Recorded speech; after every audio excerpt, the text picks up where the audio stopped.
السلام عليكم.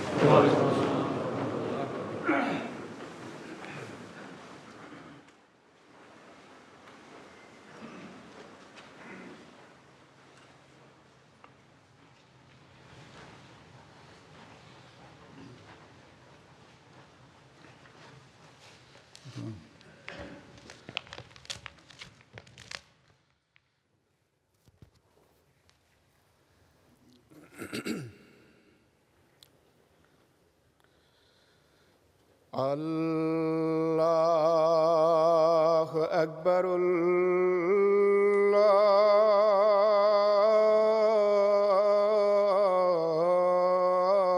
الله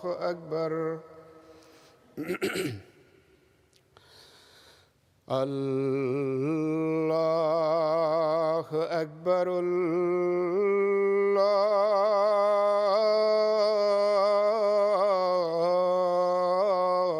الله أكبر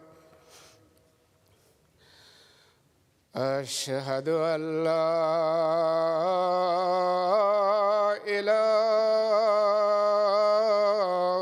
إله إلا الله أشهد أن لا إله إلا الله أشهد أن محمدًا رسول الله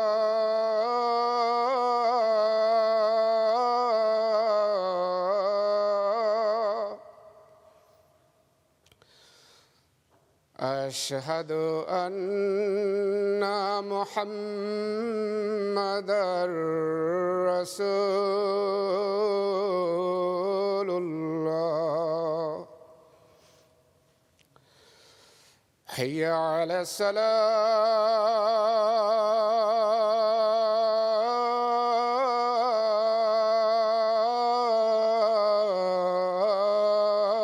الصلاة حي على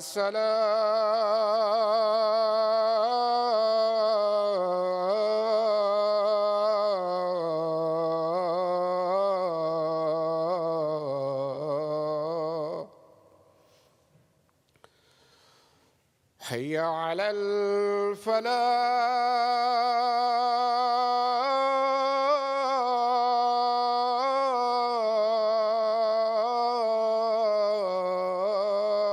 الفلاح حي على الفلاح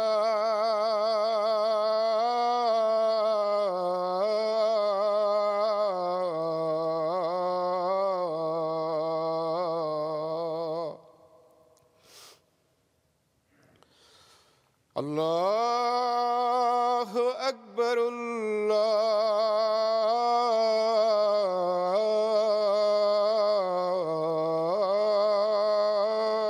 الله أكبر لا إله إلا الله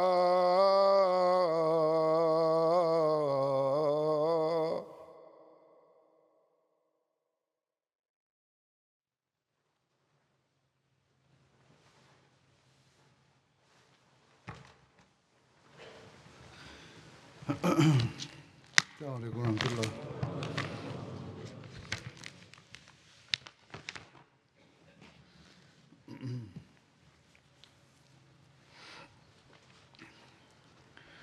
أشهد أن لا إله إلا الله وحده لا شريك له وأشهد أن محمدًا عبده ورسوله أما بعد فأعوذ بالله من الشيطان الرجيم بسم الله الرحمن الرحيم الحمد لله رب العالمين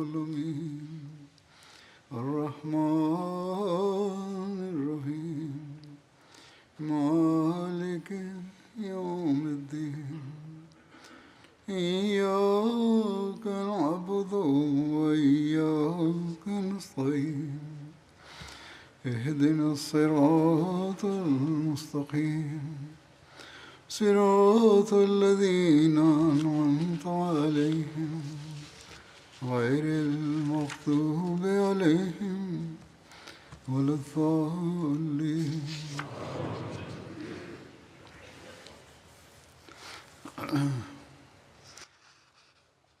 आज भी मैं আজও আমি মহানবীর জীবনে সে পরিচালিত যুদ্ধাভিযানের কথা বলবো। আমার কাছে যে পাণ্ডুলিপি আছে তাতে মক্কা বিজয়ের পূর্বে এই অভিযানগুলোর সংক্ষিপ্ত दूसरा मजमून बयान कर উল্লেখ রয়েছে, তারপর অন্য বিষয়ে বর্ণনা করব। सरिया जो अबू कतादा আবু কাতাদা যুদ্ধাভিযানের अबू कतादा अंसारी का স্মৃতিচারণ হবে। আবু কাতাদা ছিলেন একজন আনসারি। খেজরার দিকে পরিচালিত হয়েছিল এই অভিযান। 8 हिजरी में हुआ। 8 হিজরির শাবান মাসে এটি সংঘটিত হয়। थे আমির ছিলেন আবু কাতাদা। मदीना খাজরা शुमाल मशरिक में মদিনার बनु मुहारिब की सरजमीन में शुमार किया जाता था। পূর্ব দক্ষিণে বনু মুহারিবের অঞ্চলে অবস্থিত ছিল। তিহামা অঞ্চল शामिल है। গণ্য হতো এটি। बनु गतफान की एक এখানে বনু গতফানের একটি শাখার বসতি ছিল। বনু গতফান इस्लाम दुश्मनी ক্রমাগতভাবে ইসলামের শত্রুতায় আকৃষ্ট ছিল। को नुकसान पहुंचाने মুসলমানদের ক্ষতি করার কোনো সুযোগ হাতছাড়া করত না। नजद के इलाके खजरा में रिहाइश पजीर নজদের খাদরাতে বসবাসকারী বনু গতফান মদিনার বিরুদ্ধে সবসময় দুষ্কৃতিতে লিপ্ত ছিল। হযরত আব্দুল্লাহ বিন আবি হযরত আসলামীর পক্ষ থেকে বর্ণিত, कि मैंने আমি सुराका बिन হযরত সুরাকা বিন হারসার কন্যাকে বিয়ে করেছি। की जंग में शहीद हो गए थे। তিনি বদরের যুদ্ধে শাহাদত বরণ করেছিলেন। से जो भी हासिल हुआ এই পৃথিবীতে যা কিছু वो मुझे আমি इसके मर्तबे से হস্তগত ज़्यादा করেছি তা এই পদমর্যাদার চেয়ে আমার কাছে বড় ছিল না। दिरहम करार दिया আমি তার জন্য 200 দিরহাম भी नहीं था।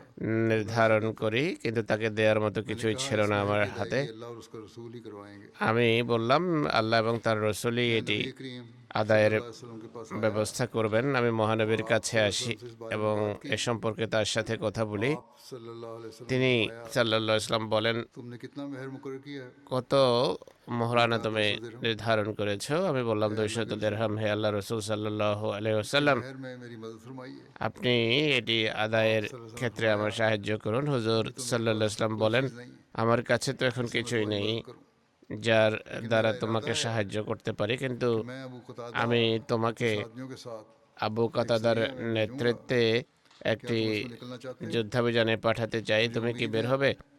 তুমি কি যাবে? আমি আশা করি খোদা তাআলা मेहर তোমাকে गनीमत তোমার স্ত্রীকে প্রদেয় বা প্রদানযোগ্য মহারানা গনিমত হিসেবে और हम कुल 16 তোমাকে দেবেন। আমি বললাম, হুজুর আমি যাব। अबू कतादा আমরা বের হলাম। আমরা মোট 16 জন ছিলাম। আবু কাতাদা আমাদের আমির ছিলেন। नजद की जानब তিনি সাল্লাল্লাহু আলাইহি সাল্লাম আমাদেরকে গাতফানের উদ্দেশ্যে নজদ অভিমুখে প্রেরণ করেন। তিনি বলেন, রাতের বেলা সফর করবে আর দিনের বেলা আত্মগোপনে চলে যাবে, আর আকস্মিকভাবে बच्चों को कत्ल হামলা করবে, তবে নারী এবং শিশুদের হত্যা করবে না। यहाँ तक कि गतफान की এরপর আমরা বের হলাম।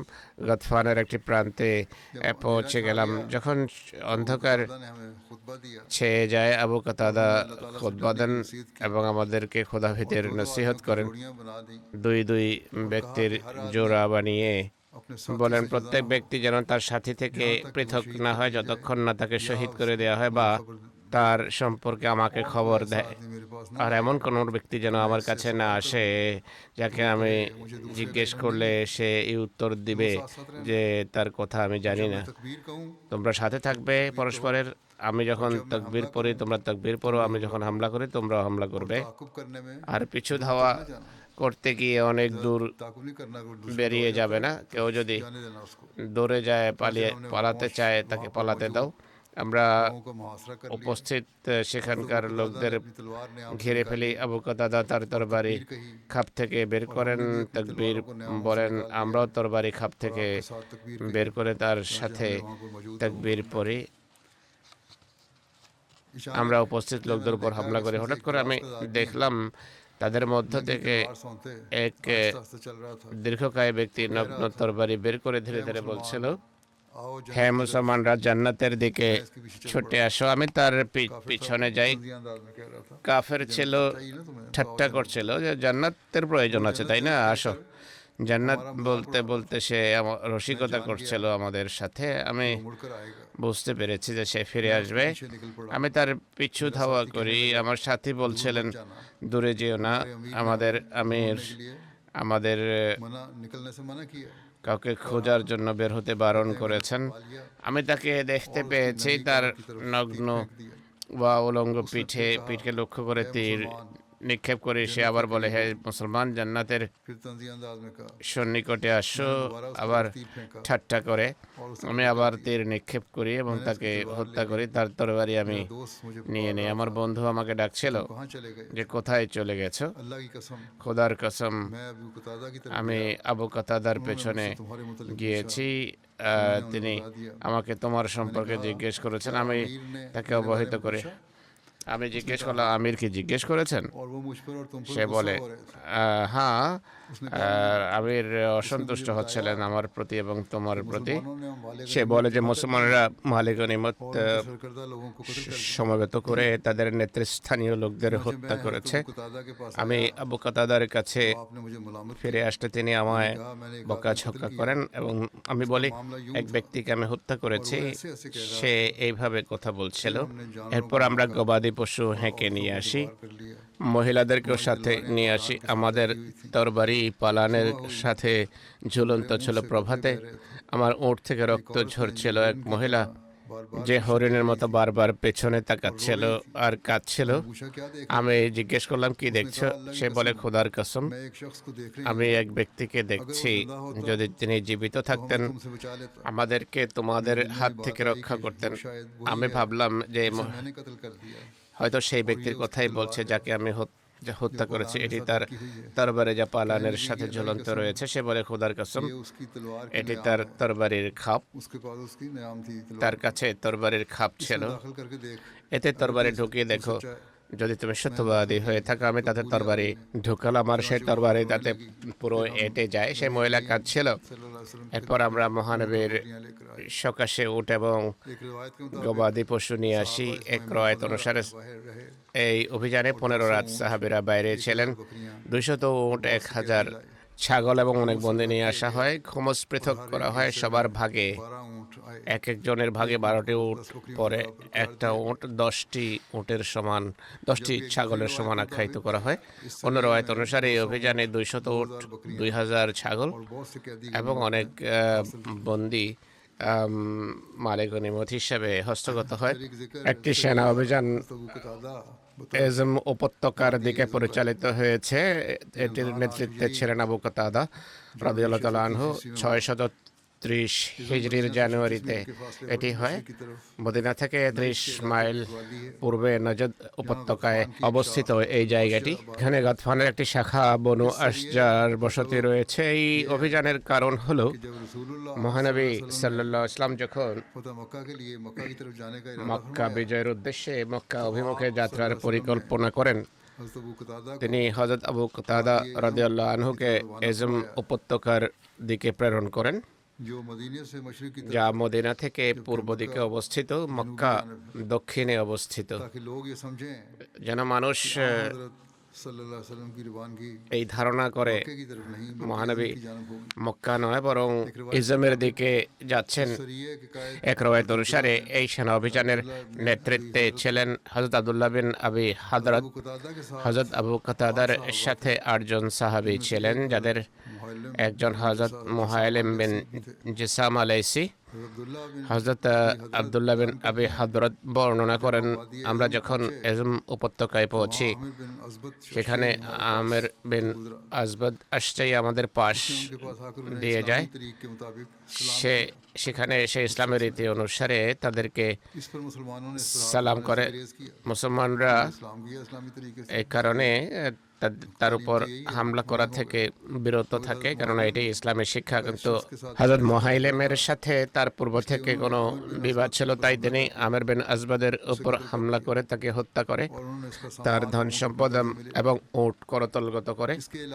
এছাড়া অন্য কারোর সাথে সাহাবীদের কোনো ঝগড়া হয়নি, কেননা শুধু মুশরিকদের মনোযোগ অন্যদিকে ঘোরানোর জন্যই তাদেরকে পাঠানো হয়েছিল। এরপর সাহাবীরা সেখান থেকে ফিরে আসেন। তখন খবর আসে যে মহানবী সাল্লাল্লাহু আলাইহি ওয়াসাল্লাম মক্কার উদ্দেশ্যে যাত্রা করেছেন।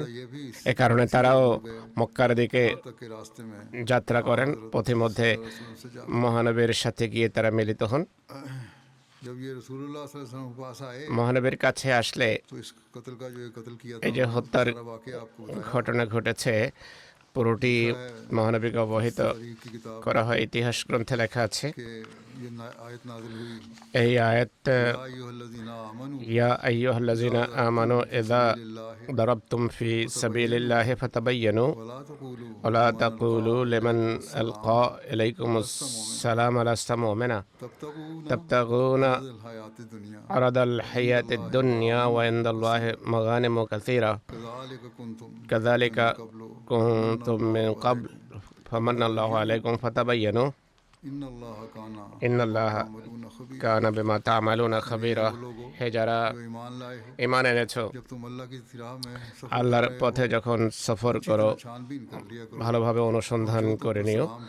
যে তোমাদেরকে সালাম করে তাকে কথা বলো না যে তুই মুমিন নয়, তাহলে তোমরা জাগতিক ধন সম্পদ কামনা করছো বলে গণ্য হবে। আল্লাহর কাছে গনিমতের অজস্র সম্পদ রয়েছে, তোমরা ইতিপূর্বে এমনই ছিলে, আল্লাহ এরপর তোমাদের প্রতি ফজল করেন, তাই খুব ভালোভাবে অনুসন্ধান করে নেবে। তোমরা যা করো আল্লাহ সে সম্পর্কে সবিশেষ অবহিত। বলা হয়েছে যে যে সালাম করে তাকে তার সাথে কঠোর ব্যবহার করবে না, তাকে কোনো শাস্তি দেবে না বা তাকে হত্যা করবে না। অষ্টম হিজরিতে এই অভিযান পরিচালিত হয়েছে। এই আয়াতটি সূরা নিসার আয়াত। এই রওয়ায়েতে তাফসীরে কাসীরে লেখা আছে সূরা নিসা সম্পর্কে বেশিরভাগ রওয়ায়াতকারীর মতামত হলো হিজরতের তৃতীয় এবং পঞ্চম বছরের মাঝে অবতীর্ণ হয়েছে। হতে পারে এই ঘটনা জানার পর মহানবী এই আয়াত পড়ে উষ্মা প্রকাশ করে থাকবেন। যাই হোক, এই আয়াতের বরাতে তিনি সাহাবেদের বারণ করেন। এরপর ইনশাআল্লাহ মক্কা বিজয়ের বিবরণ দেয়া আরম্ভ হবে। এখন আমি জামাতের একজন পূর্ণবান উন্নত মানের বুজুর্গ আলেম, খেলাফতের জন্য নিবেদিত ধর্মের অনন্য সেবকের জীবনের স্মৃতিচারণ করব, যিনি সম্প্রতি ইন্তেকাল করেছেন। একইভাবে আরও একজন নিবেদিত প্রাণ নিষ্ঠাবান আহমদের স্মৃতিচারণ হবে, যিনি বন্দী ছিলেন আর তিনিও ইন্তেকাল করেছেন। সাক্ষ্য প্রমাণ থেকে বোঝা যায় তিনি শহীদের পদমর্যাদা রাখেন। প্রথম স্মৃতিচারণ জনাব সৈয়দ মীর মাহমুদ আহমদ নাসির সাহেবের হবে, যিনি হযরত সৈয়দ মীর মোহাম্মদ ইসহাক সাহেব রাদিয়াল্লাহু তাআলা আনহুর সুযোগ্য পুত্র ছিলেন। সম্প্রতি 96 বছর বয়সে তিনি ইহধাম ত্যাগ করেছেন। ইন্না লিল্লাহি ওয়া ইন্না ইলাইহি রাজিউন। তিনি হযরত আম্মাজান হযরত নুসরত জাহাঁ বেগম সাহেবার ভাতিজা ছিলেন, হযরত মুসলেহ মাউদ এবং হযরত মরিয়ম সিদ্দিকা সাহেবার জামাতা। আর যেভাবে বলা হয়েছে হযরত মীর মোহাম্মদ ইসহাক সাহেবের পুত্র ছিলেন, মায়ের নাম ছিল সালেহা বেগম।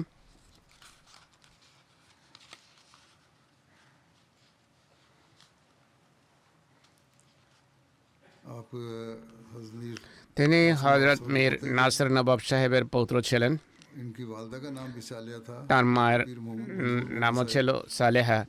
की बेटी थी মঞ্জুর মোহাম্মদ সাহেবের কন্যা ছিলেন, যিনি হযরত সুফি আহমদ জান সাহেবের পুত্র ছিলেন।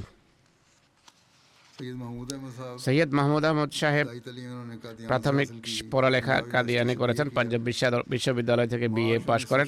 1944 সনের মার্চ মাসে वालिद हज़रत सैयद मीर मोहम्मद इसहाक साहब তার की পিতা সৈয়দ মীর মোহাম্মদ ইসহাক সাহেবের ইন্তেকালের দিন জীবন উৎসর্গ করেন। তার পুত্র মোহাম্মদ আহমদ লিখেছেন, ये बड़ा 17 মার্চ দিনটি करते थे আমার আব্বা বলতেন যে খুবই গুরুত্বপূর্ণ দিন তার জীবনের। তিনি জিজ্ঞেস করেন, अहमियत का दिन আপনার দৃষ্টিতে এটি কেন এত গুরুত্বপূর্ণ দিন? তিনি বলেন, সেদিন আমার পিতার ইন্তেকাল হয়েছিল। और हज़रत मुस्लिम হযরত মুসলিম মাউদ রাদিয়াল্লাহু তাআলা আনহু उस जो सारा दिन हमारे घर में गुजारा था সেদিন बल्कि नमाजें भी সারাদিন আমাদের ঘরে কাটিয়েছেন, বরং নামাজও সেখানে পড়িয়েছেন। সেখানে এক সংক্ষিপ্ত বক্তৃতা করেন হযরত মুসলিম মাউদ। साहब की दीनी खिदमत যাতে মীর সাহেবের ধর্মীয় সেবা, ওয়াকফের প্রেরণা, তার জ্ঞান ইত্যাদি সম্পর্কে আলোচনা করেন। साहब कहते हैं कि मैं এটি শুনে মীর মাহমুদ আহমদ সাহেব বলেন যে আমি দণ্ডায়মান হলাম, দাঁড়ালাম। সেখানেই খলিফা সানিকে বললাম, हजूर में वक्फ হুজুর আমি জীবন উৎসর্গ করছি, আমি ওয়াকফ করছি। हज़रत मुस्लिम তখন হযরত মুসলিম মাউদ রাদিয়াল্লাহু তাআলা আনহু की बड़ी जज्बाती कैफियत हो गई খুবই আবেগ আপ্লুত হয়ে পড়েন। তিনি এটি मीर महमूद अहमद साहब की उम्र ভূয়সী প্রশংসা করেন। তখন তার মীর মাহমুদ আহমদ সাহেবের বয়স ছিল মাত্র 14 বছর। এরপরে এই প্রতিশ্রুতি তিনি এমন মহিমার সাথে রক্ষা করেন যে এর দৃষ্টান্ত খুঁজে পাওয়া ভার। जमाती खिदमत তার यूं है জামাতের সেবা, জামাতের কাজ, 1957 কাজের চিত্র দেখুন। 1954 থেকে 1957 পর্যন্ত তিনি ইংল্যান্ডে অবস্থান করেছেন আর এখানে মুবাল্লিগ হিসেবে দায়িত্ব পালন করেছেন। SOS সেই যুগে তিনি সোয়াসে oriental school of oriental and African স্টাডিজে মুসলিম ওদের নির্দেশে পড়ালেখা করেন। वजीर आबे খলিফাতুল মসিহ রাবে রাহমাহুল্লাহ रहमतुल्लाह ताला के साथ ही इकट्ठे दोनों এর সাথেই দুজনে একসাথে সেখানে পড়ালেখা করেন। কিছুদিন লন্ডন মিশনের সেক্রেটারি হিসেবে দায়িত্ব পালন করেছেন। 1957 से 1957 থেকে 1959 পর্যন্ত ওকালত দেওয়ানে রিজার্ভ মুবাল্লিগ হিসেবে কাজ করেছেন। 1960 সালে जामिया में बतौर उस्ताद জামিয়াতে শিক্ষক নিযুক্ত হন। 1978 পর্যন্ত এই দায়িত্ব পালন করেন। 78 से 82 78 থেকে 82 পর্যন্ত আমেরিকায় মুবাল্লিগ ছিলেন। 82 से 86 तक 82 থেকে 86 পর্যন্ত স্পেনে খেদমত করার সৌভাগ্য হয়েছে। 86 থেকে 89 পর্যন্ত वकील तसनीफ कायम किया ওকিল তসনিফ হিসেবে দায়িত্ব পালন করেছেন। 86 86 থেকে 2010 পর্যন্ত जामिया अहमदिया জামিয়া আহমদিয়া রাবুয়ার और खिदमत की প্রিন্সিপাল হিসেবে দায়িত্ব পালন করেছেন। 96 থেকে 2001 পর্যন্ত ওকিলুত তালিম হিসেবে দায়িত্ব পালন করেছেন। इसी तरह रिसर्च सेल के রিসার্চ সেলের ইনচার্জ ছিলেন, इंचार्ज थे ক্রুশ সংক্রান্ত उसके इंचार्ज थे সেলের ও দায়িত্বে ছিলেন। 2005 में 2005-এ নূর ফাউন্ডেশন প্রতিষ্ঠা হলে এর প্রেসিডেন্ট নিযুক্ত হন। জীবনের শেষ নিঃশ্বাস পর্যন্ত এই পদে তিনি অধিষ্ঠিত ছিলেন। হযরত মুসলিম মাউদ রাদিয়াল্লাহু তাআলা আনহু 1962 को তাকে 1962 সনের 3রা জুন ইফতা কমিটির মেম্বার নিযুক্ত করেন। और नवंबर 1972 तक 1972-এর নভেম্বর পর্যন্ত এই পদে তিনি অধিষ্ঠিত ছিলেন। এরপর 1989-এর ডিসেম্বরে খলিফা রাবে রাহমাহুল্লাহ का मेमों कर তাকে ইফতা কমিটির इस पे कायम মেম্বার নিযুক্ত করেন। आजीवन তাতে অধিষ্ঠিত ছিলেন। खुदावंद अहमदिया में भी इनको मुख्तलिफ খোদামুল আহমদিয়ায় বিভিন্ন तौर मोहतमिम ক্যাপাসিটিতে দায়িত্ব পালন করেছেন। মোহতামেম হিসেবে, নায়েব সদর হিসাবেও তিনি দায়িত্ব পালন করেন। খোদামুল আহমদিয়ার জ্ঞানের জগতে ব্যাপক খেদমত করেছেন তিনি। जो खदीमत सी राबे খলিফাতুল মসিহ রাবে রাহমাহুল্লাহর तर्जुमा जो है কোরআনের অনুবাদের প্রস্তুতিতে অনেক সাহায্য করেছেন। খলিফা রাবেও তা উল্লেখ করেছেন এবং কৃতজ্ঞতা প্রকাশ করেছেন তিনি। রাবুয়ার সাহায্যকারী যারা ছিলেন তাদের কথা উল্লেখ করেছেন। তাদের মাঝে সুফি বেশারতুর রহমান সাহেব, মৌলানা আবুল মনিরুল হক সাহেব, সৈয়দ আব্দুল্লাহ হাই সাহেব, মৌলানা দোস্ত মোহাম্মদ সাহেব, জমালুর রহমান রফিক সাহেবরা সাহায্য করেছেন। খলিফা রাবেরি উল্লেখ করেছেন। মীর মাহমুদ আহমদ সাহেবও তাদের সাথে ছিলেন। আল্লাহ তাআলার কৃপায় তারা সবসময় उनका शुक्रिया अदा আমার সাথে ছিলেন। খলিফা রাবে বলছেন, এবং তিনি তাদের প্রতি কৃতজ্ঞতা জ্ঞাপন করেন। সিয়াসিত্তার পুরো উর্দু অনুবাদ করার পর মুসনাদ আহমদ বিন হাম্বলের অনুবাদ জারি ছিল। মুসলিমের শারার অনুবাদও করছিলেন, শামাইলে তিরমিজির অনুবাদ করেছেন। বাইবেল সম্পর্কে অগণিত জ্ঞান গর্ভ প্রবন্ধ লিখেছেন, বিভিন্ন পত্রিকায় সাময়িকীতে ছেপেছে। বাইবেলের নতুন দ্বিতীয় বিবরণ আর তিনটি ইঞ্জিলের তাফসীর লিখেছেন। আর মারহামে ঈসা এবং ঈসার সময় হিজরত সম্পর্কে অনেক উন্নত মানের গবেষণা কর্ম তিনি করেছেন। তার ছাপা আর যা এখনো ছাপা হয়নি এমন বই, পুস্তক এবং পাণ্ডুলিপির কথা বলছি। একটি হলো সিরাতুন নবী সাল্লাল্লাহু আলাইহি ওয়াসাল্লাম কানা খলকুল কুরআন, এর 3 খণ্ড রয়েছে। हमारे प्यारे नबी सल्लल्लाहु अलैहि की प्यारी बातें একটি বই তিনি লিখেছেন। একটা ছোট পুস্তিকাও রয়েছে 365 দিন নামে, নামাজের পর দৈনন্দিন দরসের জন্য। আরেকটি বইয়ের নাম হলো ফিলিস্তিন থেকে কাশ্মীর পর্যন্ত। মসিহ মওদের রচনাবলীর আলোকে সিরাতুন নবী সংক্রান্ত পাণ্ডুলিপি রয়েছে, এখনো ছাপা হয়নি। সহিহ বুখারী থেকে বিষয়ভিত্তিক বিষয় বেছে নিয়েছেন তরবিয়তের দৃষ্টিকোণ থেকে। একইভাবে পুরনো পোপ যে প্রশ্নের অবতারণা করেছিল তারও তিনি উত্তর দিয়েছেন।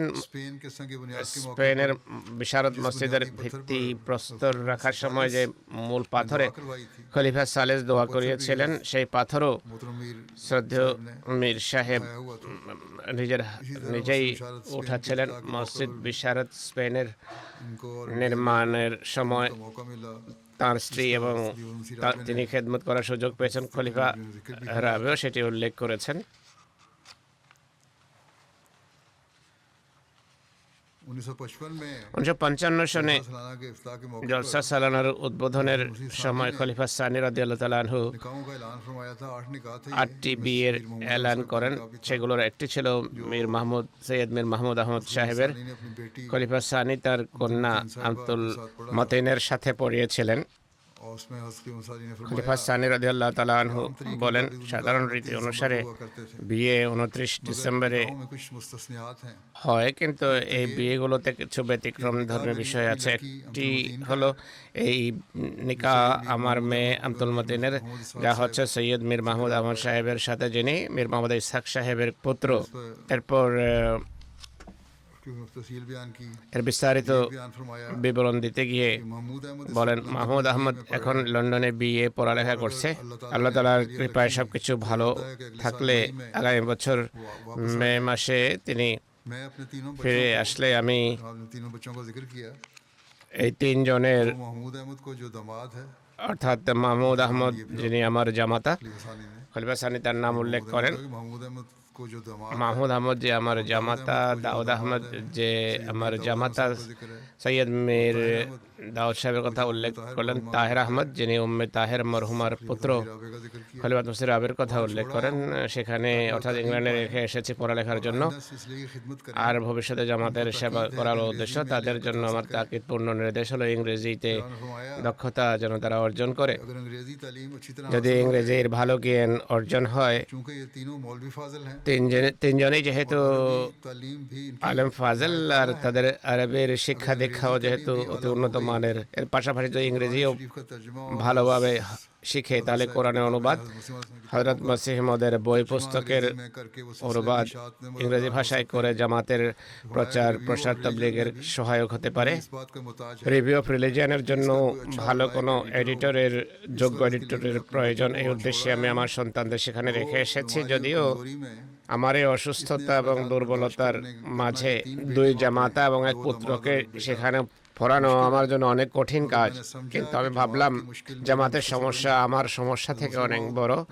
হযরত মুসলিম মাউদ রাদিয়াল্লাহু তাআলা আনহু সব সময় বিষয়ে চিন্তিত থাকতেন যে জামাতের জন্য সব ত্যাগ স্বীকার করতে হবে। সকল প্রকার ত্যাগ স্বীকার করেছেন। अपने बच्चों को कुर्बान किया। সময় সম্পদ সন্তানদের উৎসর্গ করেছেন আল্লাহর ধর্মের জন্য। सालिस ने খলিফা সালেস রহমুল্লাহ 1982 সনে তার সবচেয়ে বড় পুত্রের उसमें বিয়ের सैयद এলান मीर করেছেন। তাতে সৈয়দ বীর মাহমুদ আহমদ সাহেবের কথা, औलाद का जिक्र হযরত औलाद মীর के ज़िमन ইসহাক के সাহেবের ज़िक्र ज़िमन में किया। সন্তানদের কথা বলতে গিয়ে বলেন, তিনি বলেন अल्लाह ताला ने उनकी दुआओं को सुना। আল্লাহ তাআলা তার দোয়া গ্রহণ করেছেন, অর্থাৎ মীর মোহাম্মদ ইসহাক সাহেবের দোয়া গ্রহণ করেছেন। তার সাথে অর্থাৎ আল্লাহর প্রতি মীর ইসহাক সাহেবের प्यार को देखकर अल्लाह ताला ভালোবাসা দেখে আল্লাহ তাআলা তার 3 পুত্রকে জীবন উৎসর্গ করার সুযোগ দিয়েছেন। तबीयत एक दूसरे से मुख्तलिफ है। তিনজনেরই প্রকৃতি একজন থেকে ভিন্ন, যেভাবে এক ব্যক্তি অন্য ব্যক্তি থেকে मुख्तलिफ होता है, পৃথক হয়ে থাকে। लेकिन इस चीज में जहां तक কিন্তু मैंने गौर किया, আমি যতটা চিন্তা করেছি, होते हैं कि जहां तक मैंने गौर খলিফা किया, সালেস বলেন, तीनों में एक ही चीज पाई जाती है। তিনজনের यानी जो ভিতর कुछ खुदा ने একই दिया, জিনিস রয়েছে, অর্থাৎ আল্লাহ যা কিছু দিয়েছেন, उस पर যতটা इंसान को দিয়েছেন राजी रहना, তাতে नहीं, बल्कि মানুষের खुश रहना चाहिए। সন্তুষ্ট থাকা নয়, বরং আনন্দিত হওয়া উচিত। खुशी से राजी এই বৈশিষ্ট্য তিনজনের মাঝেই আছে। फरमाया कि सैयद मीर दाऊद সৈয়দ अहमद মীর দাউদ साहब আহমদ সাহেব रंग के थे, নিজ लेकिन ये প্রকৃতির चीज़ ছিলেন, उनको पाई কিন্তু जाती थी। তার মাঝে এই বৈশিষ্ট্য ছিল। आजकल काफी अरसे से মীর दरबार में মাসুদ तबलीग का काम আহমদ कर रहे हैं। সাহেব আজকাল ডেনমার্কে ইসলামের কাজ করছেন। তিনি ডেনমার্কে আছেন। তার মাঝে এই বৈশিষ্ট্য রয়েছে। তার ছোট ভাই মীর মাহমুদ আহমদ সাহেব, যার পুত্রের বিয়ের এখন के वाक़फ़े এলান করব, তিনি নিজ বৈশিষ্ট্যের ওয়াকফে জিন্দেগি। কিন্তু তাদের মাঝে ये खुशी से তিনজনের মাঝে একটা জিনিস কমন, তা হলো জামাত যা দেয় বা যা কিছু আছে मुतालबा न करना।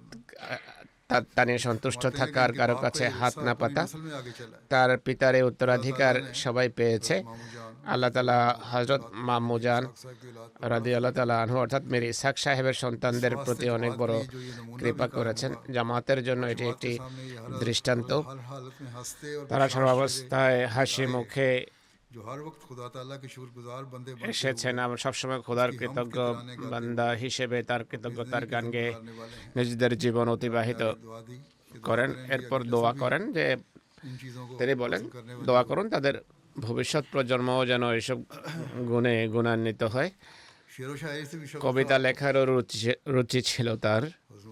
হযরত মসিহ মওদের কবিতা আর কালামে মাহমুদ তো মুখস্থ ছিলই, নিজেও তিনি কবিতা লিখতেন।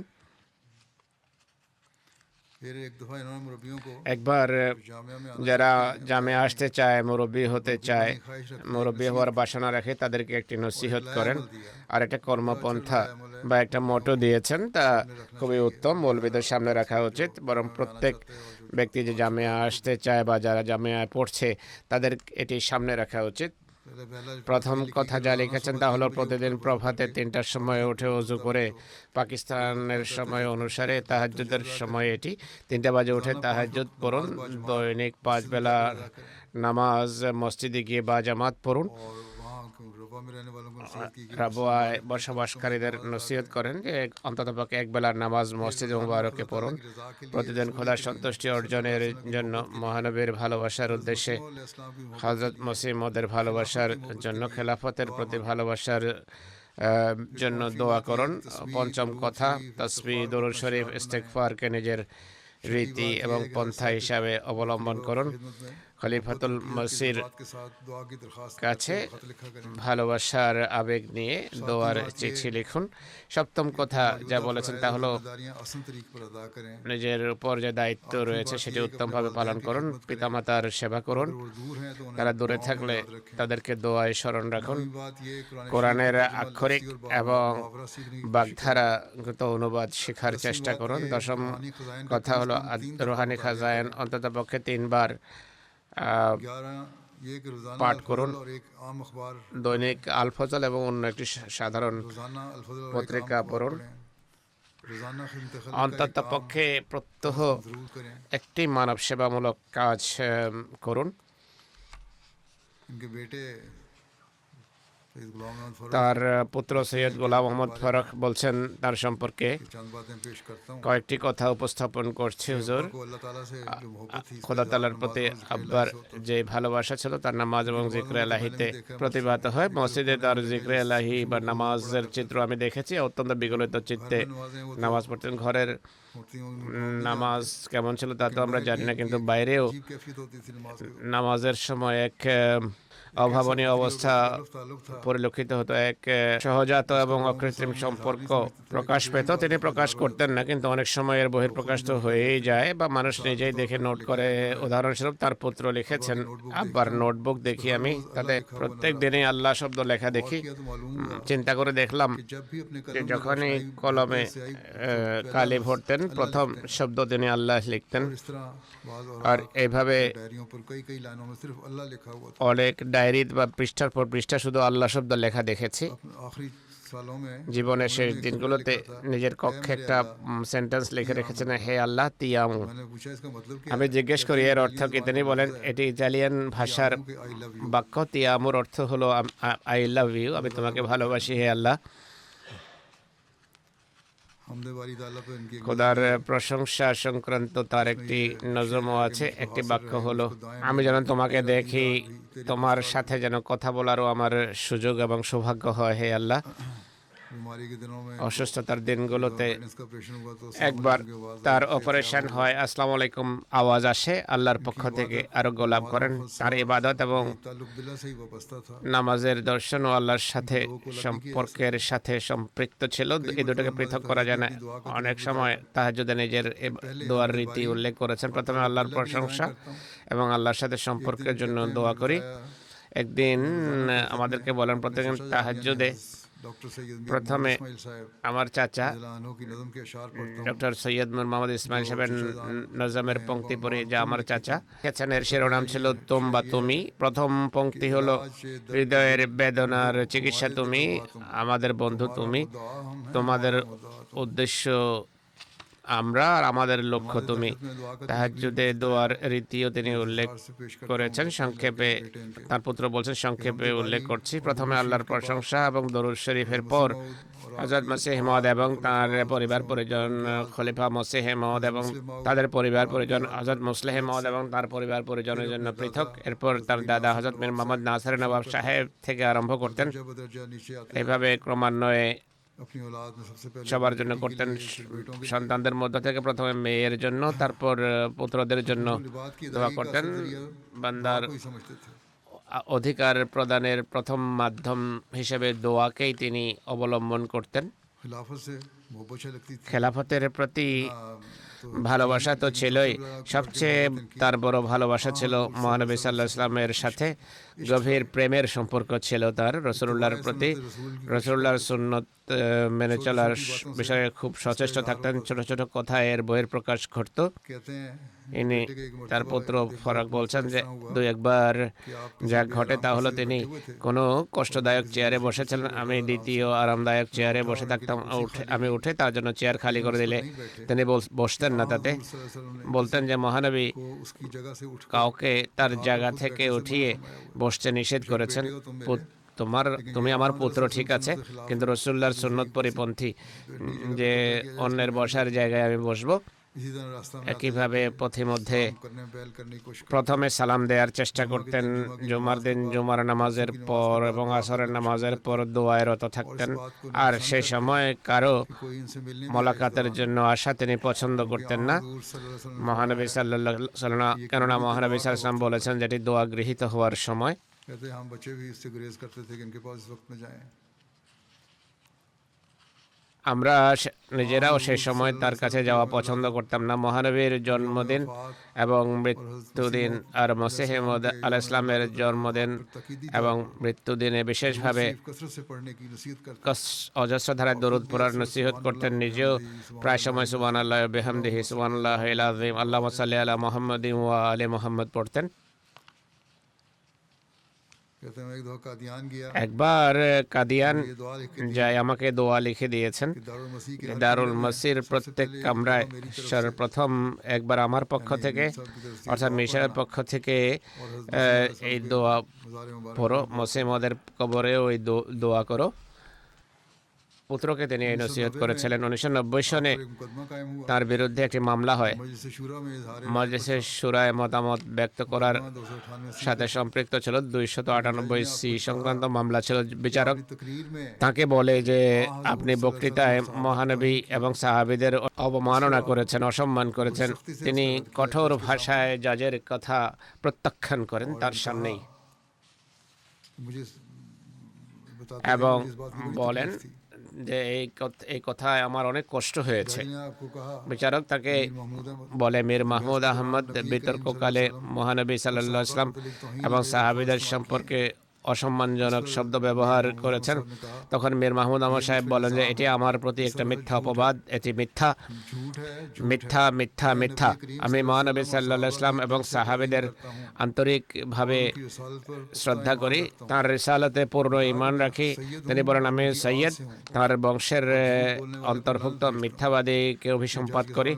বিচারকের সামনে বীরত্বের সাথে তিনি এই বিবৃতি দেন। জীবনের অন্তিম ব্যাধিতে বিশেষভাবে ज्यादा पढ़ते थे তিনি দরুদ শরীফের উপর জোর দিয়েছেন। অনেক বেশি দরুদ শরীফ পড়তেন, এই শব্দের পুনরাবৃত্তি করতেন যে আমি মোহাম্মদ মুস্তাফা সাল্লাল্লাহু আলাইহি সাল্লামের দাস। हज़रत मसीह अलैहि सलाम से হযরত মসিহ মওদের প্রতি ভালোবাসার বহিঃপ্রকাশ ছিল बेटे कहते हैं मुझे याद है অনুকরণীয়। कि তার পুত্র বলতেন 1989 সনে জামাতের শতবর্ষীয় জুবলি অনুষ্ঠানের সময় আল ফজল বুজুর্গদেরকে ইন্টারভিউ করে তিনি শুধু এটি বলেছেন कि हज़रत मसीह अलैहि যে सलाम হযরত মসিহ মওদের সবচেয়ে বড় নিদর্শন হলো का जिंदा खुदा से दोबारा ताल्लुक মানুষের জীবন্ত খোদার সাথে আবার জীবন্ত সম্পর্ক স্থাপন করিয়ে দিয়েছেন। कादियान भी बीमारी के दिनों बाज़ অসুস্থতার जा सकते थे तैयारी কারণে অনেক সময় কাদিয়ান যেতে পারতেন না, প্রস্তুতি থাকতো, প্রোগ্রাম ক্যান্সেল হতো, কিন্তু एक मोहब्बत थी এক গভীর ভালোবাসা ছিল কাদিয়ানের প্রতি। মসিহ মওদের মাজারে উপস্থিতির আগ্রহ ছিল। অনেক সময় কষ্ট मुतालिया के সহ্য করে চলে যেতেন। তার পড়ালেখা অধ্যয়ন সম্পর্কে বলেন কোরআন কারীম, বুখারী, রুহানি খাজাইন তার দৈনন্দিন রীতি ছিল। আমাদেরকেও এর নসিহত করতেন। जो लोग मिलने आते हैं उनको भी যারা দেখা করতে আসতো তাদেরকেও পড়ার নসিহত করতেন। 1990 সনে তার বিরুদ্ধে हुआ মামলা হয়। এক রাত हालात में भी रहे হাজতেও ছিলেন, চিনি উঠে আমি দেখা করতে গেলে बाल्टी বলেন যে বাল্টি এবং বারাহিনা আহমদিয়া এনে দাও। खुर्शीद अहमद साहब মিয়া খুরশিদ আহমদ সাহেব সাথে ছিলেন। তিনি বলেন हवालात में इतनी गर्मी এত কষ্টদায়ক হাজতে এত কঠিন বই কিভাবে পড়বেন। তিনি বলেন আমার জন্য কঠিন নয়, আমি এর পূর্বেও 5 বার এটি অধ্যয়ন করেছি। बहरहाल वहाँ छोटी सी जगह गर्मी के दिन সংকীর্ণ জায়গায় গরমকালে একদিনও বড় কষ্টে কাটিয়েছেন, কেননা তিনি খুবই পরিচ্ছন্ন প্রকৃতির মানুষ ছিলেন। से बहुत তার জন্য এটি বড় কষ্টদায়ক ছিল একদিনের অভিজ্ঞতাও। কিন্তু তখনও মসিহ মওদ ইসলামের বই পড়ার চিন্তা ছিল তার মাঝে। ধর্মীয় জ্ঞানের ক্ষেত্রে ইহুদি ধর্ম, খ্রিস্ট ধর্ম ইত্যাদির অধ্যয়ন ছিল তার ব্যাপক। मुआजना मज़ाहब में ধর্মের তুলনামূলক স্টাডিতে গভীর দক্ষতা রাখতেন। ঐতিহ্যগত ফিকাতে इस बात की नसीहत करते थे খুব একটা আগ্রহ রাখতেন না, সবসময় নসিহত করতেন কোরআন, রাসূলুল্লাহর সুন্নাত, সঠিক और हज़रत मसीह সহিহ হাদিস এবং হযরত মসিহ মওদ তার খলিফাদের দিক নির্দেশনা থেকে পথ নির্দেশনা নেয়ার চেষ্টা করো। জাগতিক खासतौर पर साइंस জ্ঞান, বিশেষ করে तारीख का मुतालिया বিজ্ঞান অধ্যয়ন, ইতিহাস পাঠ, এছাড়া বিনোদনের জন্য হাইকিং সংক্রান্ত বই পুস্তক অনেক পড়তেন। ইংরেজি কবিদের কবিতা, दूसरा के कलाम को উর্দু কবিদের কবিতাও পড়তেন।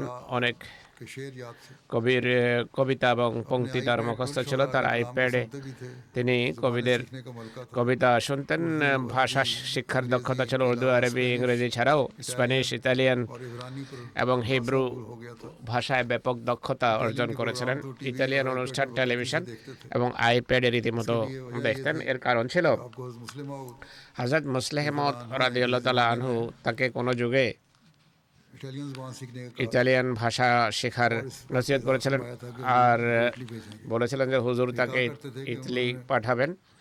তিনি বলতেন যে খলিফা সানি ভাষা শিখতে বলেছেন, सीख रहा हूँ उसको আমি मंसूख শিখছি। সেই নির্দেশ তো তিনি প্রত্যাহার করেননি, আজও এটি অব্যাহত আছে, কেননা সেই নির্দেশ আজও জারি আছে।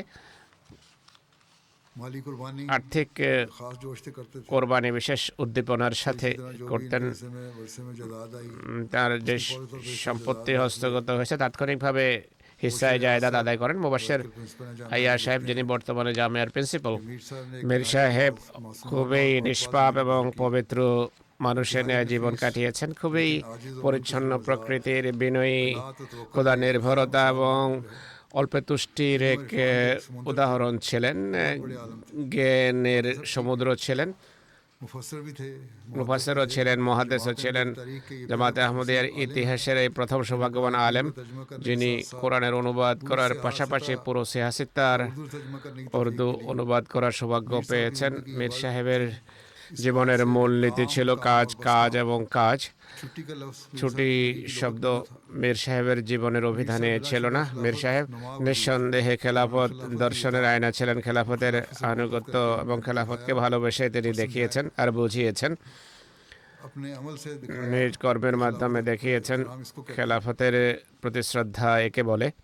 एक दफ़ा একবার बाहर थे, অসুস্থ ছিলেন, साइकिल पे वक्त पे जाया करते थे। যথাসময়ে সাইকেলে আসতেন। 7:20 জামিয়া শুরু হতো, 7:20 পৌঁছে যেতেন। দুবার সাইকেল থেকে পড়ে যান, শরীর ভালো ছিল না। আমি তাকে বলি আপনি 10টা পর্যন্ত অপেক্ষা করুন, 10টার পরে জামিয়া যাবেন। और इसको भी उन्होंने हुक्म समझा আর এটিকে নির্দেশ জ্ঞান করেছেন। আর 10টার ही दफ्तर जाते थे 10টা বাজেই অফিসে যেতেন। कि एक दिन মুবাশশির সাহেব লিখেছেন যে के बाहर आके একদিন বাইরে এসে में टहल रहे थे। 10টার পূর্বে বারান্দায় मैंने পায়চারি করছিলেন। আমি কিছুক্ষণ তার অপেক্ষা করি, আবার পর জিজ্ঞেস করি আপনি বাইরে কেন পায়চারি করছেন, ভিতরে আসছেন না? তিনি বলেন এখনো 10টা বাজেনি, আর খলিফা আক্তারের নির্দেশ হলো 10টা বাজে অফিসে যাবে, তাই আমি 10টা বাজেই অফিসে ঢুকবো। এক অনুকরণীয় আনুগত্য এবং একটি মডেল ছিলেন কর্মকর্তাদের জন্য, অধীনস্থদের জন্য। तनवीर नासिर साहब हैं, और তানভীর নাসির সাহেব কাদিয়ানের মুরব্বী, कहते हैं তিনি বলছেন कि एक याद जो मुझे हमेशा এক उनकी रहती है हमेशा। তার একটি কথা আমার সবসময় হৃদয়ে বা স্মৃতি পড়ে জাগ্রত থাকে। তা হলো একদিন কাদিয়ানে মসজিদ মুবারকে আমি বসেছিলাম। मीर साहब মীর সাহেব মসজিদের প্রথম সারিতে পায়চারি করছিলেন। मुझे उनका ये टहलना और তার এই পায়চারি दुआएं करना बड़ा अच्छा मालूम আর दোয়া করতে দেখা আমার খুব ভালো লাগছিল এবং আমি উপভোগ করছিলাম। স্বল্পক্ষণ পর সাহস করে आप बस এগিয়ে গিয়ে জিজ্ঞেস করলাম আপনি মসজিদের প্রথম সারিতে পায়চারি করছেন, এর কারণ কি? बताया कि मैंने हज़रत मुस्लिम তিনি বললেন যে মুসলিম রাদিয়াল্লাহু তাআলা আনহুকে এই জায়গায় আমি হাঁটতে দেখেছি, उन्हीं के खुतूत और পায়চারি করতে দেখেছি, তারই পদাঙ্ক অনুসরণে আমিও পায়চারি করছি। मुस्लिम से মুসলিম ওদের প্রতি গভীর ভালোবাসা ছিল তার। ফিরোজ আলম সাহেব লিখছেন আমার জামিয়া জীবনের খুব সম্ভব দ্বিতীয় বা তৃতীয় বছর बन के প্রিন্সিপাল হিসেবে তিনি জামিয়া আসেন। বড় সৌভাগ্য আমাদের। তিনি শিক্ষা দীক্ষার চেয়ে অনেক বেশি তার অনুকরণীয় ব্যক্তিত্বের মাধ্যমে কার্যত আলেম হিসেবে আলেম হওয়ার মাধ্যমে আমাদের তরবিয়ত করেছেন। আমি তার দরস ইত্যাদি যতটা সম্ভব ছিল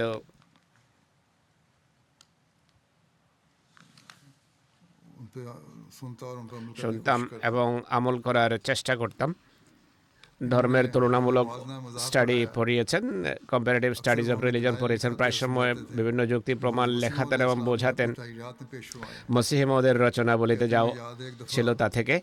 আমার মনে আছে একবার হযরত ঈসা আলাইহিস সালামের নিদর্শন সম্পর্কে আমাদের পড়াচ্ছিলেন। হঠাৎ করে প্রশ্নের ভঙ্গিতে বলেন যে আজও কি নিদর্শন প্রকাশ পায়? এরপর তার নিজের এক অভিজ্ঞতা তিনি শুনিয়েছেন। कि एक दफ़ा একবার জলসার দিনগুলোতে उनकी ड्यूटी के दौरान কোথাও তার ডিউটির সময় खाना बहुत थोड़ा था, খাবার খুব স্বল্প ছিল। হঠাৎ করে বেশ কিছু মেহমান এসে যায়। मामूली सा खाना সামান্য যে খাবার ছিল তা বন্টন করা আরম্ভ করেন। আল্লাহ তাআলা বরকত দেন। सबने खाया, সবাই कोई कमी महसूस খেয়েছেন এবং কোনো ঘাটতি অনুভব হয়নি। তার পুত্র হাশের আহমদ মুরব্বী সিলসিলা লিখছেন, अल्लाह ताला से আল্লাহ তাআলার প্রতি তার গভীর ভালোবাসা ছিল। খোদার ভালোবাসার এক বিস্ময়কর প্রভাব রেখে গেছেন বড় ছোট সবার হৃদয়ে। রীতিমতো তাহাজ্জুদ পড়তেন, নামাজ নিয়মিত যথাসময়ে পড়তেন। ইনি এখন মুরব্বী হয়েছেন, তাই দাদার পদাঙ্ক অনুসরণের চেষ্টা করা উচিত। হাশের আহমদকে বলছেন, হুজুর, कुरान करीम से मोहब्बत কোরআনের প্রতি ऐसी थी তার ভালোবাসা कभी नहीं देखा। এমন ছিল যে ভাষায় বর্ণনা করার মতো নয়। দীর্ঘক্ষণ তেলাওয়াত করতেন ফজরের পরে। तिफल था, আমি তিফুল ছিলাম। मुझे अरसा उनके घर रहने का कुछ अरसा घर रहने का কিছুকাল তার ঘরে থাকার और সুযোগ হয়েছে। बाद नमाज फजर के लिए मुझे তাহাজ্জুদের পর ফজরের জন্য আমাকে लंबी तिलावत উঠাতেন, এরপর দীর্ঘ তেলাওয়াত করতেন। बड़े गौर और मोहब्बत से पढ़ा करते थे। গভীর बड़ा असर था इसका। প্রণিধান এবং ভালোবাসার সাথে কোরআন পড়তেন। আমার হৃদয়ের গভীর প্রভাব রয়েছে। मैं जामिया में दाखिल हुआ, আমি যখন জামিয়া ভর্তি হই, কানাডা জামিয়ায় যখন ভর্তি হই, पूछते थे যখন ফিরে আসতাম, জিজ্ঞেস করতেন কোরআনের पढ़ते हैं या इकट्ठे। অনুবাদ এবং তাফসীর পৃথক পৃথক পড়ায় কিনা। আমি বললাম आ जाती है যে পৃথক तर्जुमा नहीं आता। পৃথক পড়ান। খুবই আনন্দিত ছিলেন। অনেকেই তাফসীর করতে পারে কিন্তু অনুবাদ জানে না। इस्लाम से मोहब्बत মসিহ মউদের প্রতি ভালোবাসার কথা তিনি এভাবে উল্লেখ করেছেন যে রুহানি খাজায়েনের জন্য मुझे बहुत मरतबा দেওয়ানা ছিলেন। বেশ কয়েকবার আমাকে বলেছেন तकद्दुस अलैहिस्सलाम যে মসিহ ইসলামের বই আমি অনেকবার পড়েছি, প্রত্যেকবার নতুন বিষয় বেরিয়ে আসে। कहा करते थे कि আমাকে বলতেন রুহানি খাজায়েন ভালোভাবে পড়ো, তাহলে কোরআন, হাদিস আর রাসূলুল্লাহর জীবনী সব বুঝতে পারবে। मुझे भी उन्होंने एक दफा এই কথা আমাকেও তিনি একবার বলেছিলেন। कहने लगे कि मैंने আমাকে বলেন মসিহ ইসলামের সব বই 3 दफा तो আমি 3 বার তো অবশ্যই और बाज़ किताबें পড়েছি। 3 से ज़ायद मरतबा भी पढ़ी, কোনো কোনো বই তিনের অধিকবারও পড়েছি। लेकिन आजिज़ी की इंतहा কিন্তু বিনয়ের পরাকাষ্ঠা ছিলেন, কখনো জ্ঞান ঝাড়তেন না।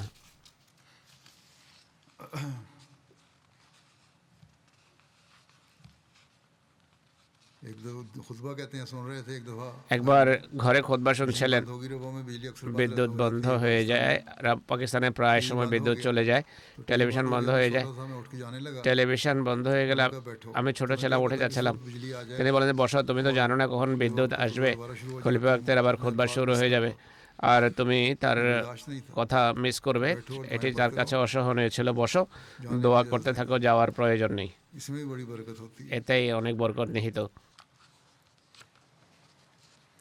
एक दफा कोई फंक्शन था इसका जहाँ मेरा खिताब होना था, একবার কোনো ফাংশন ছিল যেখানে আমার বক্তৃতা হওয়ার কথা। सुन नहीं सके, তিনি সংবাদ পাননি, শুনতে পারেননি। এমটিএ লাগিয়েছেন, ততক্ষণে খুতবা শেষ হয়ে যায়। आदमों का उस কোনো খাদেমকে বলে সে আইপ্যাডে লাগানোর চেষ্টা করে।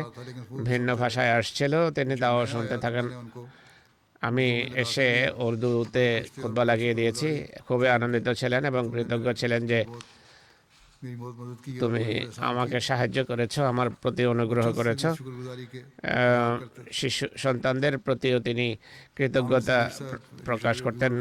রিভিউ অফ রিলিজিয়ন্সের এডিটর कहते हैं मैंने भी इताअत खिलाफत का আমের সফির বলেন, गैर मामूली খেলাফতের আনুগত্যের সুমহান নমুনা আমি দেখেছি। আমি যখন এই বিভাগে ওঠা রিভিউ অফ রিলিজিয়ন্সের কাজ আরম্ভ করি, मुझे, बल्कि मैंने खुद ही इनको कहा था তখন খলিফাতুল মসিহ বলছেন যে আমি আমেরকে বলেছিলাম যে আলেমদেরকে वो लोग मजमून लिखा करें रिव्यू के लिए। রিভিউর জন্য প্রবন্ধ লিখতে বলুন। नाम बताए थे चंद আমি কয়েকজনের নাম উল্লেখ করেছি, তাদের মাঝে उलमा, মীর महमूद अहमद साहब মাহমুদ আহমদ সাহেবের কথাও বলেছি। तो कहते हैं उस वक्त मैंने তিনি বলছেন किया, वो पाकिस्तान में थे, যে তখন খবর নিয়ে জানলাম তিনি পাকিস্তানে ছিলেন। रहे होंगे।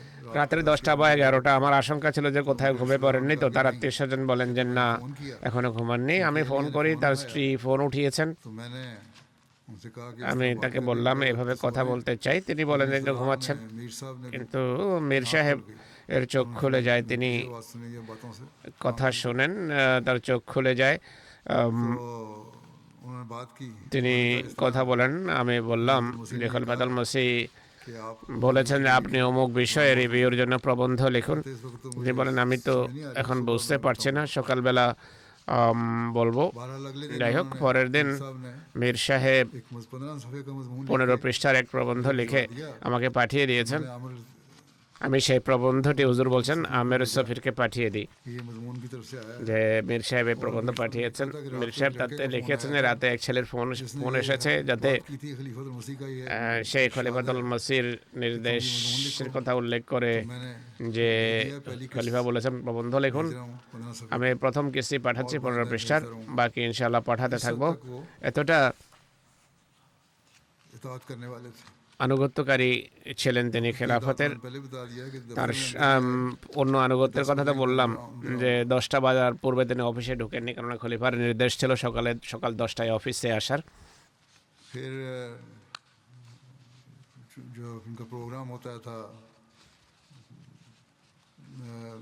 कफन मसीह के बारे में, হযরত ঈসা আলাইহিস সালামের পবিত্র কাফন সংক্রান্ত शक्ति थी जलसे पे, उसमें भी शामिल होते हैं हर যে साल। প্রদর্শনী লাগানো হতো তাতেও তিনি প্রত্যেক বছর অংশগ্রহণ করতেন। মসিহ ইসলামের শিক্ষার রচনাবলীর আলোকে बयान करते थे ये। সবকিছু বর্ণনা করতেন তাতে, এবং বলতেন अमर सफीर ने আমের সফির লিখেছেন मुरब्बियान जब किसी মুরব্বীরা मौके पर मुतालिया যখন करते हैं, কোনো বিষয় यानी অধ্যয়ন जमाती করে पहलू को छोड़कर আসল অর্থাৎ জামাতে দিক বাদ দিয়ে জাগতিক রেফারেন্সের উপর বেশি জোর দেয়, কিন্তু তার রীতি ছিল সর্বপ্রথম इस्लाम की तरीक़ा মসিহ মদের রচনা मुकम्मल तौर पर समझ এবং তার অবস্থানকে ভালোভাবে বুঝতেন। फिर बाद में गैर जमाती ये सब एरपोर्ट पहलुओं को देखते हैं। জামাতের বাইরের তথ্য প্রমাণাদি कहते हैं দেখতেন। कि मीर साहब बड़े আমের লিখছেন মীর সাহেব दुनिया के जो बड़े बड़े शराउट পৃথিবীর বড় বড় শ্রাউড বিশেষজ্ঞদের সামনে মসিহ মদের দৃষ্টিভঙ্গি তুলে ধরতেন। जिंदा बचाने का হযরত ঈসা যে ক্রুশে মারা যাননি, ক্রুশ থেকে জীবিত তাকে নামানো হয়েছে, এই দৃষ্টিভঙ্গি তিনি বর্ণনা করেন। रिव्यू ऑफ रिलीजन की রিভিউ অফ রিলিজিয়ন টিম দীর্ঘদিন থেকে ये इस पे जो रिसर्च हुई थी उसका वाकया है। এই গবেষণা সংক্রান্ত रिलीजन की टीम काफी তিনি বলেন রিভিউ অফ রিলিজিয়াস টিম অনেক দিন থেকে বিভিন্ন দৃষ্টিকোণ থেকে এই বিষয়ে কাজ করছে। साइंसी तारीख পবিত্র কাফন সম্পর্কে বৈজ্ঞানিক এবং দৃষ্টিভঙ্গিগত দিক তুলে ধরে জামাতি অবস্থানকে দৃঢ় করার চেষ্টা করছে তারা, কিন্তু মীর সাহেবের मुख्तलिफ थी। কর্মপন্থা বা পদ্ধতি সম্পূর্ণ ভিন্ন ছিল। তার রীতি ছিল, जोर दिया है তিনি বলেন মসিহ ইসলাম মরহমে ঈসার উপর জোর দিয়েছেন। इस्लाम के निकात को बुनियाद মসিহ মদের দৃষ্টিভঙ্গিকেই बाकी पहलुओं को इजाफी हैसियत दी जाए। ভিত্তি বানিয়ে বাকি দিকগুলোকে অতিরিক্ত যুক্তি হিসাবে পেশ করা হচ্ছে। বারবার এই দৃষ্টিভঙ্গি প্রকাশ করতেন, আর তিনি বলতেন ক্রুশীয় ঘটনাকে বুঝতে হলে এটাই হলো মূল চাবিকাঠি। রিভিউ টিমের প্রচেষ্টায় যদিও জামাতের নৈতিক প্রভাব পড়েছে ताल्लुक अच्छे हुए আর বিশেষজ্ঞদের সাথে সম্পর্ক দৃঢ় হয়, কিন্তু নলেজের ক্ষেত্রে তখনও ভালো প্রভাব পড়েনি। কিন্তু মীর সাহেবের যে গবেষণা পন্থা সেটি অবশেষে প্রভাব বিস্তার করে। सबसे मशहूर माहिर পবিত্র কাফনের সবচেয়ে প্রসিদ্ধ বিশেষজ্ঞ এবং চিত্রশিল্পী बैरी श्वार्ट्ज ব্যারি শ্রাউডস इतराफ किया স্বয়ং স্বীকার করেছেন अगर आप वाकई যে যদি সত্যি মরহমে ঈসার সম্পর্কে আপনারা আপনাদের দৃষ্টিভঙ্গি প্রমাণ করতে পারেন, তাহলে মানতে হবে যে ঈসা সত্যিই ক্রুশে মারা যাননি। शुमार वाकयात लोगों ने लिखे हैं और অনেক ঘটনা অনেকেই লিখেছে মীর সাহেব সম্পর্কে, उनके बच्चों की तरफ से তার সন্তানদের পক্ষ থেকে, তার আওলাদের পক্ষ থেকে, অন্যদের পক্ষ থেকে, মুরব্বীদের পক্ষ থেকে এসেছে। বর্ণনা করা তা एक चीज কঠিন। है जो हर মানে একটি কথা যা সব মুরব্বী, बहुत सारे कम से कम अगर हर एक नहीं সবাই না লিখলেও कॉमन है অনেক মুরব্বী যে সবাই যারা একটা কমন কথা লিখেছে তা হলো, তিনি বলতেন কবর শব্দকে অবলম্বন করো, অ্যাডপ্ট করো, বরণ করো। আর ये बताते थे কবরের অর্থ তিনি নিজে এটি করতেন যে কাফের অর্থ হলো কোরআন, বে বলতে বুখারি হাদিস গ্রন্থ, আর রে অর্থ হলো রুহানি খাজাইন। তিনি বলতেন যদি माहिर बन जाओ এগুলোর বিশেষজ্ঞ হয়ে যাও, এটি যদি অর্জন করো, এর উপর আমলের চেষ্টা করো, এই জ্ঞান অর্জনের চেষ্টা করো, আধ্যাত্মিকতা বৃদ্ধির চেষ্টা করো, তাহলে तुम अपने मकसद में তুমি বা তোমরা को पाने में कामयाब हो। তোমাদের লক্ষ্য অর্জনে সফল হয়ে যাবে। वैसे भी कब्र का खुद लफ्ज भी ऐसा है কবর শব্দটি নিজেও এমন যে যদি এটি মনে থাকে তাহলে আল্লাহর কথা মনে থাকে। আল্লাহর কথা যদি तकवा पर चलने की স্মৃতি পড়ে জাগ্রত থাকে তাহলে মানুষ তাকওয়ার পথে পথ চলার চেষ্টা করে। खिलाफत के एक যাই হোক, খেলাফতের এক মহান সাহায্যকারী ছিলেন, हर्फ हर्फ पर अमल करने वाले थे। নিবেদিত প্রাণ ছিলেন, খেলাফতের জন্য প্রতিটি নির্দেশ মানার চেষ্টা করতেন, বিশ্বস্ত মানব ছিলেন। এমন সাহায্যকারী হাত ছিলেন তিনি, এমন সাহায্যকারী ব্যক্তিত্ব ছিলেন খেলাফতের। मिलते हैं খুব কমই এমন মানুষ দেখা যায়। आलिम व अमल थे পূর্ণকর্মশীল আলেম ছিলেন। আমি তো অন্তত পক্ষে তার মতো मिसाल अभी नज़र नहीं आती কোনো उदाহরণ দেখি না अल्लाह करे আজও এখনো। कि अल्लाह के ख़जाने में तो कोई कमी नहीं আল্লাহর है ভান্ডারে কোনো ঘাটতি নেই। अल्लाह करे আল্লাহ তাআলা कि করুন ऐसी मिसालें এমন और भी पैदा हो जाएं উদাহরণ যেন আরও সামনে আসে, ऐसे बावफा আর এমন और বিশ্বস্ত मुखलिस ও तकवा নিষ্ঠাবান वाले মুত্তাকি मददगार अल्लाह সাহায্যকারী আল্লাহ তাআলা খেলাফতে আহমদিয়াকে ক্রমাগতভাবে और इनके औलाद को भी দান করতে থাকুন। তার সন্তান সন্ততিকেও सब्र बनाए और তাদের পিতার দোয়ার উত্তরাধিকারী করুন। उनकी नसीहतों पर তার चलने की कोशिश নেক কর্ম এবং তার নসিহত অনুসারে জীবনযাপনের তৌফিক দিন। দ্বিতীয় স্মৃতিচারণ যেভাবে বললাম, है मुकरम জনাব एक एमडी का जो गुज़श्ता दिनों में सीरी में একজন আহমদীর স্মৃতিচারণ যিনি বন্দী অবস্থায় डॉक्टर সম্প্রতি ইন্তেকাল করেন। তার নাম হলো করাচির ডক্টর তাহের মাহমুদ সাহেব, পিতার নাম হলো গোলাম রসুল। ইন্না লিল্লাহি ওয়া ইন্না ইলাইহি রাজিউন। वक्त वफात इनकी उम्र 17 साल थी। মৃত্যুর সময় তার বয়স ছিল 17 বছর। ঘটনার বিস্তারিত বিবরণ হলো, জনাব তাহের মাহমুদ সাহেব हल्का मलीर মালিরের कॉलोनी कराची दीगर दो अहबाब প্রেসিডেন্ট, অন্য দুই বন্ধু এজাজ হোসেন সাহেব আর ইয়ার হোসেন সাহেবের मलीर कॉलोनी कराची में अपनी मस्जिद की तर्ज तामीर মসজিদের আর্কিটেকচারাল স্টাইল এবং সেখানে बनाकर জুমার নামাজের অজুহাতে পুলিশ তাদেরকে चार्ज किया, অভিযুক্ত করে এবং गिरफ्तारी अमल में आई গ্রেফতার করে। और গ্রেফতারির পূর্বে जमानत करवाई गई थी। জামানত নেওয়া হলেও পরবর্তীতে সেটি মনসুখ হয়ে যায় এবং তাদেরকে গ্রেফতার করা হয় আবার। दौरान में जो जमानत के लिए अदालत में थे, জামানতের জন্য যখন আদালতে যান, मरहूम ने বিরুদ্ধবাদীরা और वो এবং বিরোধী উকিলরা তাদের উপর হামলা করে न बनाया, আর ভয়াবহ दाइश की धमकियां दी, পরিণতির হুমকি দেয়। यहाँ तक এমনকি এক इसके एक अहलकार ने পুলিশ हजूम को कहा कि इनको गोली मार दो, লোকদেরকে বলে যে গুলি মেরে দাও একে। और पुलिस स्टेशन में भी আর পুলিশ স্টেশনেও দৈহিক নির্যাতন করা হয়। মসিহে মওদ এবং খলিফাদের বিরুদ্ধে অপলাপ করতে বাধ্য করা হয়, কিন্তু তিনি অবিচলতা প্রদর্শন করেন। इसके बाद इनको এরপর জুডিশিয়াল সিদ্ধান্ত দিয়ে তাকে কারাগারে পাঠানো হয়। কারাগারে 2 মাস অবস্থান করেন। और वफात से चंद दिन कबल মৃত্যুর কয়েকদিন পূর্বে से কিডনিতে तबीयत खराब हुई, ইনফেকশনের কারণে স্বাস্থ্যের অবনতি ঘটলে হাসপাতাল পাঠানো হয়। चंद दिनों बाद কয়েকদিনের মাথায় ये वफात पा गए। তিনি সেখানে ইন্তেকাল করেন। इन्ना लिल्लाहि व इन्ना इलैहि राजिऊन। ইন্না লিল্লাহি ওয়া ইন্না ইলাইহি রাজিউন। মৃত্যুর সময়ও अस्पताल में भी हथकड़ियाँ लगाई, হাসপাতালেও তাকে हथकड़ियाँ लगी। হাতকড়া লাগিয়ে রাখা হয়েছিল। ये जिनकी वफात है, ये तशद्दुद की वजह से भी हो सकता এই है, মৃত্যু चोटें भी आई हों। সহিংসতার কারণেও, দৈহিক নির্যাতনের কারণেও হতে পারে। আঘাত পেয়ে থাকবেন, হয়তো এটাই কারণ হয়ে থাকবে। এই দিক থেকে सीरी की सूरतें बर्दाश्त की, বন্দি দশায় তিনি জীবন কাটিয়েছেন, মার খেয়েছেন, हमने मार खाई, আদালতে और ये वजूहात सारी ये शवाहिद ऐसे हैं প্রেরিত হয়েছেন। এই সাক্ষ্য প্রমাণগুলো স্পষ্ট। এই দিক থেকে শহীদের মর্যাদা রাখেন তিনি, उम्र में भी आएंगे, শহীদদের শ্রেণীভুক্ত গণ্য হবেন তিনি। वसीयत में शामिल थे ওসিয়ত করে রেখেছিলেন তিনি। और बतौर আর সদর হিসেবে अल्लाह সেক্রেটারি তাবলীগ এবং जैली तंजीम और खिदमत का भी मौका मिला অঙ্গ সংগঠনের খেদমত করারও कि ताया সুযোগ হয়েছে। তার জ্যাঠা अहमदीन साहब के হাকিম আহমদ্দিনের মাধ্যমে তাদের বংশে আহমদিয়ত প্রবেশ করে, আহমদিয়ত আসে। हज़रत मौलवी इमामुद्दीन साहब হযরত মৌলভী ইমামউদ্দিন সাহেব মসিমদের 1920 সাহাবীদের মাধ্যমে 1920-এর দশকে দ্বিতীয় খলিফার যুগে তিনি তারা বয়াত করেছিলেন। के बाद इनके वालिद ने भी এরপর তার अहमद कबूल की, পিতা আহমদিয়ত गरीबों की গ্রহণ করেন। গরিবদের करते थे, আর্থিক সাহায্য করতেন, দুর্বলতা ঢেকে রাখতেন। करवाई, অনেক দরিদ্র भी साथियों की ছেলে এবং মেয়ের साथियों की मदद करते रहे। বিয়ের ব্যয়ভার বহন করেছেন। জেলেও पुराने मुलाकात বন্দীদের সাহায্য করতেন। যখন কারাগারে ছিলেন জিজ্ঞেস করা হতো যে কোনো কষ্ট হচ্ছে না, তো তিনি বলতেন কষ্ট কিসের হবে, এখানে আমি ধর্মের খাতিরে এসেছি, আমি তাবলীগ করার সুযোগ পাচ্ছি এখানে। তখন डर होके নির্ভীক চিত্তে সাহসিকতার সাথে তাবলীগ করতেন। তাহের মাহমুদ সাহেবের বিরুদ্ধে 17 জানুয়ারি মালির পুলিশ স্টেশনে दर्ज हुआ था এক মামলা और দায়ের হয়। मुकदमा ये था कि মামলা ছিল, कहा था कि मेरे छोटे বাদী এসে বলে যে আমার ছোট ভাইকে আহমদি বানিয়েছে সে। ये सील रहे थे। তখনও তিনি বন্দী হওয়ার সম্মান পেয়েছিলেন। এটি দ্বিতীয়বার বন্দী হওয়ার সম্মান লাভ হয়েছে।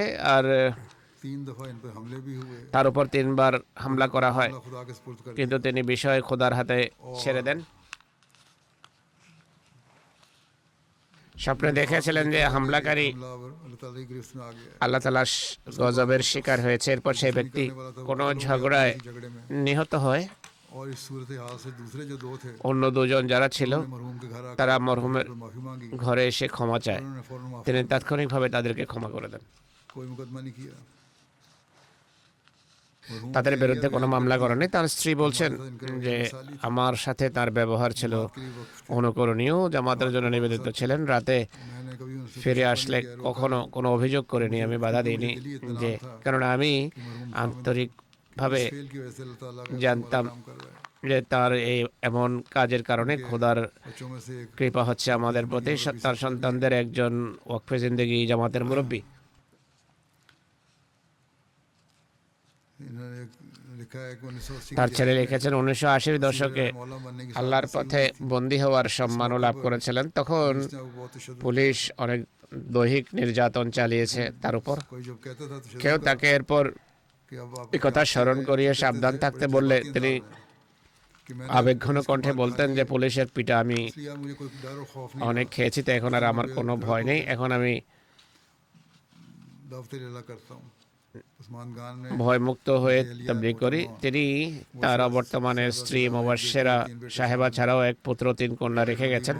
তার পুত্র মরিয়ম মাহমুদ সাহেব জামাতের মুরব্বী, पाकिस्तान में भी हैं, পাকিস্তানে আছেন। पाकिस्तान में ही हैं। अल्लाह ताला আল্লাহ তাআলা से मुखरत का মরহুমের প্রতি মাগফিরাত করুন, তার পদমর্যাদা উন্নীত করুন, और इनकी আর তার সন্তান সন্ততিকে তার পদাঙ্ক অনুসরণের তৌফিক দিন। নামাজের পর नमाज़ जनाजा होगा। নামাজে জানাজা হবে ইনশাআল্লাহ।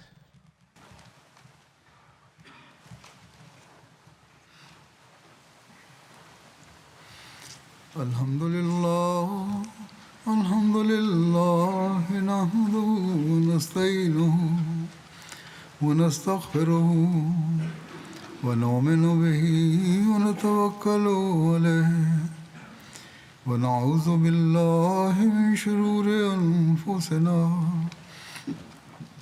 ومن سيئات أعمالنا من يهده الله فلا مضل له ومن يضلل فلا هادي له ونشهد أن لا إله إلا الله ونشهد أن محمدا عبده ورسوله عباد الله رحمكم الله إن الله يأمر بالعدل والإحسان وإيتاء ذي القربى وينهى عن الفحشاء والمنكر والبغي يعظكم لعلكم تذكرون اذكروا الله يذكركم وادعوه يستجب لكم